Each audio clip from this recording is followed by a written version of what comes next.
What's up YouTube, Awesome Yuga here, and today we're with the deck profile on Igknights, and spoiler alert, this is going to be the most generate Ignite build I could think of, because I kind of feel like this deck is going to be the best when you're running it like a degenerate deck. Sort of like a Towers Turbo in the way it's being played, but not in really, it's not like you're putting down a boss monster no deck can get over without you doing stupid plays, but you know, the idea is very degenerate. You are running the Royal Magical Library, you are running the chicken game, so yeah, what you're doing is pretty degenerate, and you're just, you know, pushing out OTKs or FTKs and some stupid rank, or XC rank, some stupid XC monsters. So without further ado, I'll get in the profile. So Triple Templar, and your absolute, every Ignite we have in the TCG right now, I'm running at 3. So I'll just put them like this. You have your Triple Templar, Triple Crusader, Triple Gallant, Triple Margrave, Triple Squire, and Triple Paladin. That's even off screen. So all of these I'm just maxing out on. These all count as spells, of course. Now the level 3 actually aren't that good because I'm not utilizing any rank 3s, which you'll see in the extra deck. But I still feel you still feel you want to have them, because you just, you know, you can pendulum out for that little bit of extra damage they can put in, and of course just for in the skills to blow them off, getting most value out of your Royal Magical Libraries, being able to constantly blow up your scales.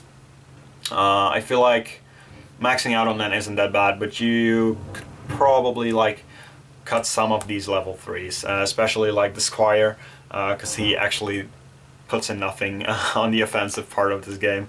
He has literally 0 attack, so maybe you can cut like 1 or 2 of the level 3s, unless you are going to utilize rank 3s, but rank 3s are really underwhelming, so I wouldn't do that. But yeah, you have all these Ignites to make sure that every hand you have you can put up your skills and blow them up, and put down new skills and blow them up, and you know the drill.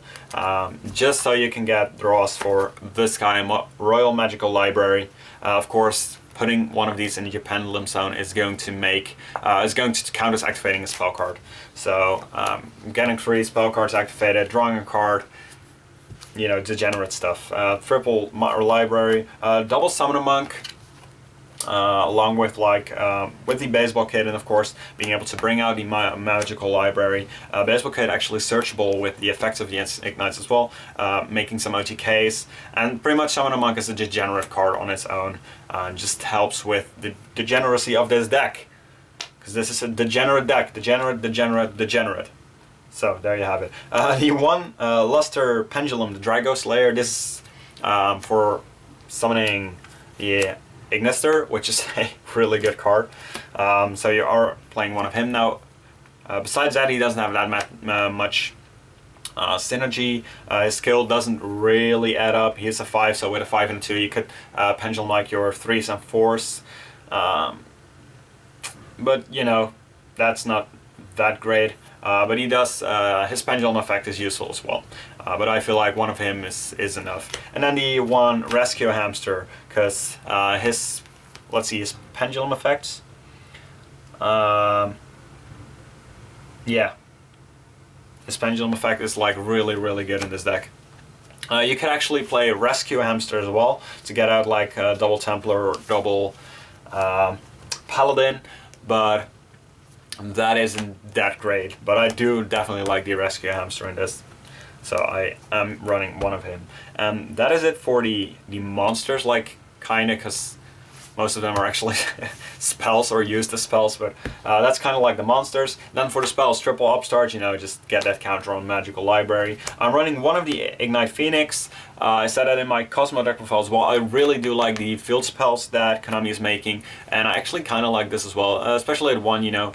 You can go through your deck really quickly, and just seeing this and having this as an option, extra option to destroy stuff, it's not that bad, it's pretty good. And then the other field spells, Triple Chicken Game. This card is, well, pretty much with Royal Magic Library, like the most degenerate card in the game right now. So yeah, you're running that. And then some search stuff, your triple Summoner's Art to search everything that's level 5 or higher, and your triple Rhoda to search everything that's level 4 or lower. So pretty much these cards combined can search every Ignite you have. And then the last card is one Pot of Riches to make sure that your mid and late game are a little bit better, because your early game is usually strong, especially if you have access to library like quickly. But even without library, you can put down some cool rank 4s most of the time. Even this guy, give me a second. This guy, number 86. But then if your opponent gets rid of your scales, you can be left with nothing, and then Pot of Riches really helps you to get back in the game. And more drawing as well, which is good. So that's the main deck, 40 cards of course. The extra deck, double Ignister, because when you use your Luster, you know, you don't need to have 2 Lusters to get into these 2 Synchros. Because he goes to the extra deck, so you can Pendulum Summon him out again with a 2 and a 7 to make more Ignisters. And this is definitely maybe like this, I would say the second best card in your extra deck. I actually feel like the number 80 Rogue Champion number 86 that he is like the best card in your extra deck honestly.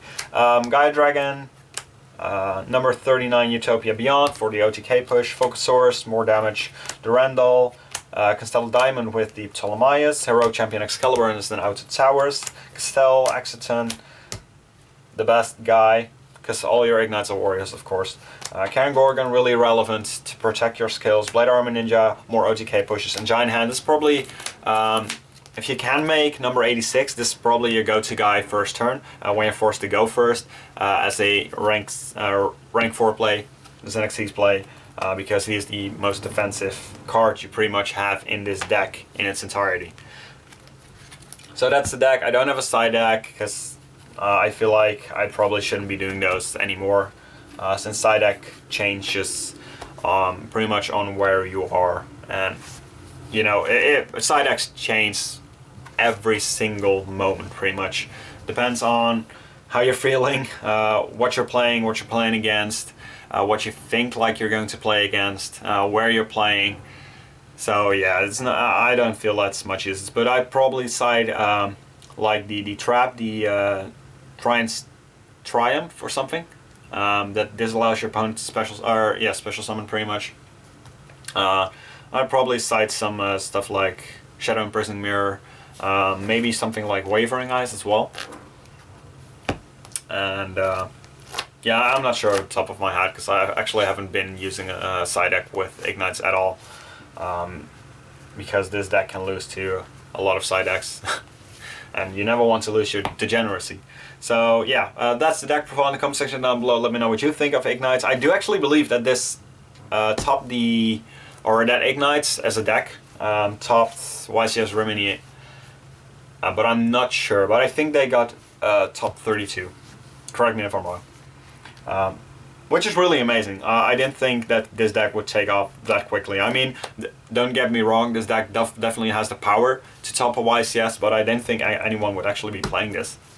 That's pretty much what I'm trying to say. So that's really cool that if they topped, but I'm sure they did well. At least one player did really well with this deck. So yeah, without further ado, thank you guys for watching, and I'll see you guys with the next deck profile, which I'm not sure, but I'm thinking is going to be Masked Hero. Not sure, no promises there. Bye!